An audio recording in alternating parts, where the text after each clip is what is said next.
Crazy Times Canada podcast. Episode 2, Part 1. We are not America, nor do we want to be. Welcome to the Crazy Times Canada podcast. Happy that you could join us. Continuing with the layup from Episode 1, we are excited to discuss today's topic. As Canadians, we are good neighbors. We're not ones to tell our neighbors how to live, unless it impacts the rest of us. We would normally stay silent, but considering that Trump threatened to annex our country and pull us in as Americans, and while we're not concerned that would happen, it is time that we make it clear what it means to be Canadian and why Canada is great.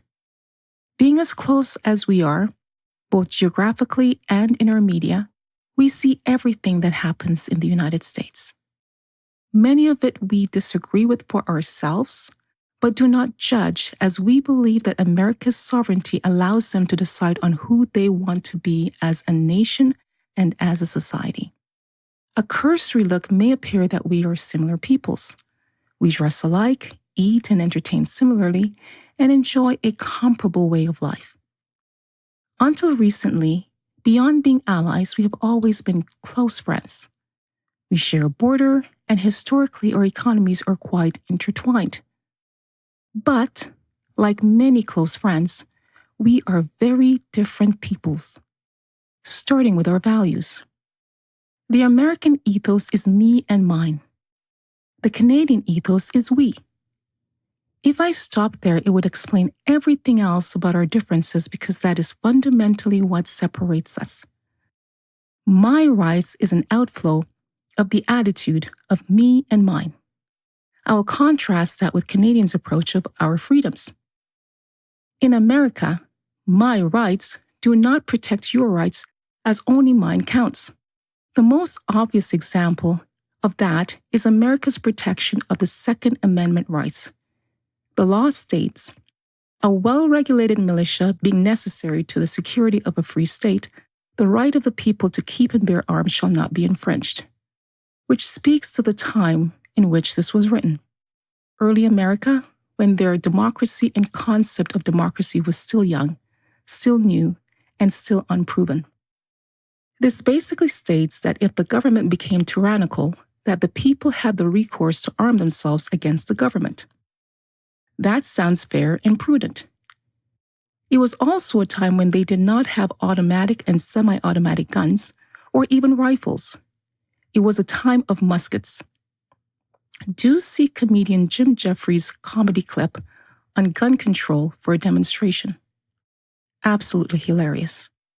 The reason why this right, as interpreted in modern day, is so destructive to the American society is that only the rights of the gun owner is considered, and without context. Why would someone need a semi-automatic gun for protection? What is the point of open carry in a civilized and advanced society? Do you know that only 4 states plus DC prohibits open carry? That is absolutely chilling, a concept for Canada or almost any other first world country. How is that not intimidating for those who do not own a gun? What about the rights of others to feel safe from guns? Even in the face of mass shootings of innocent people in schools, grocery stores, churches, concerts, movie theaters, dance clubs, it ends in cognitive dissonance as to why gun laws and regulations cannot be drafted in a way that balances the rights of the gun owner and the safety of the society. On December 14, 2012, just days before the kids would break for Christmas, a gunman went into the Sandy Hook Elementary School in Connecticut and shot and killed 20 children, mostly 6-year-olds, and 6 adults, primarily teachers trying to protect them. Americans were upset for a long while, but in the end, there were no major or enduring change to their gun laws. Where was the protection of the rights of those 20 very young children, or the 6 heroes, or the other children who saw too much that day and lost their innocence, or the parents of the children who died just days before Christmas with presents already under the Christmas tree? lives that would never be the same. Canadians have the freedom to own guns with strict regulations and restrictions. And those who choose not to have a gun do not feel threatened by those who legally choose to own them. However, more importantly, Canadians have a society that generally feels safe and where the instinct is not towards gun ownership. It feels free. Rights, freedoms sound similar, but they're different, as enforcing one's rights can lead to restrictions on another person's freedom. Regulations. Just want to clear something up, as I have heard the word regulations used almost like a bad word. Do you know what regulations are? They are the action item after a law has been passed. So if a law says that our water must be drinkable, the regulations are the guides and checklists that ensures that the water delivered to our homes by companies and government is drinkable. As you can see, regulations are put in place for society's protection. So always push back or question someone who does not like regulations.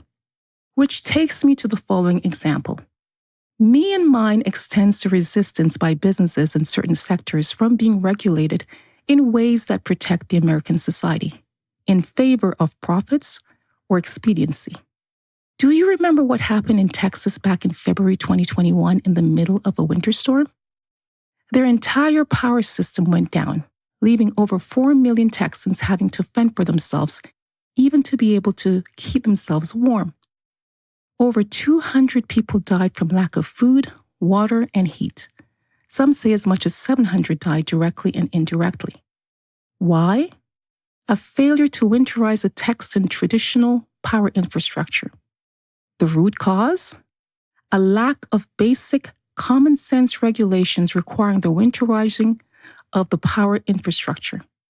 Worse, in the aftermath, the politicians and leaders lied to the public in order to deny their own culpability, knowing that by muddying the waters with those lies, it would almost assure that adequate regulations would not be put in place even after, with no conscience of the unnecessary deaths of somewhere between 200 and 700 fellow Texans over those days.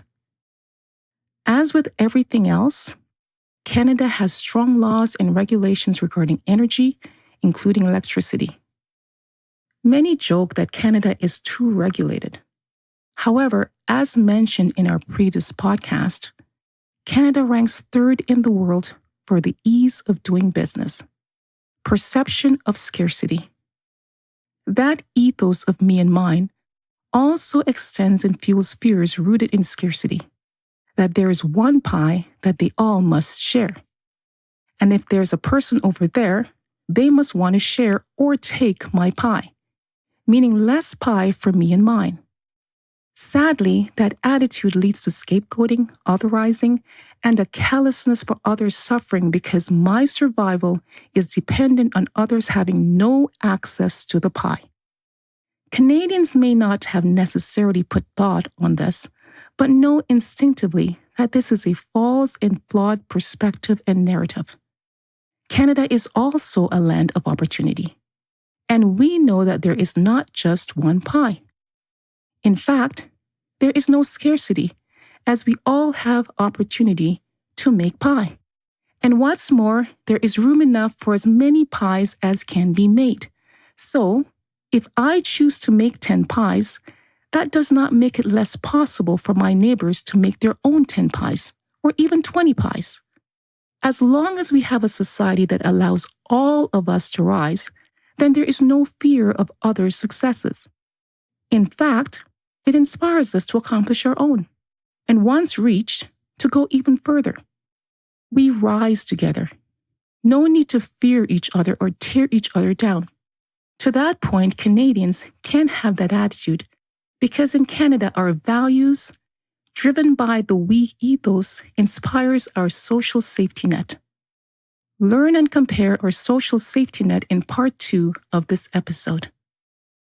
We end each episode with questions to make us reflect, and in some ways may be a call to action. Those questions will be asked in part 2 of this episode. In closing, thank you for listening to our podcast. Your voice matters. Respond to this podcast through inbox, DM, or leave a voice message. We want to hear your feedback. And when you respond, do remain respectful and constructive. Also, we would love to mention your comments on our future podcast. So please let us know if you give us permission to use them. As well, we are looking for listeners who may be interested in joining us on our podcast to present their points of view. We are hoping to have individuals and panels with differing viewpoints to flush out ways that we disagree and either reach agreement or understanding. Please stay engaged, share, and tune in to our next episode. Crazy Times Canada podcast.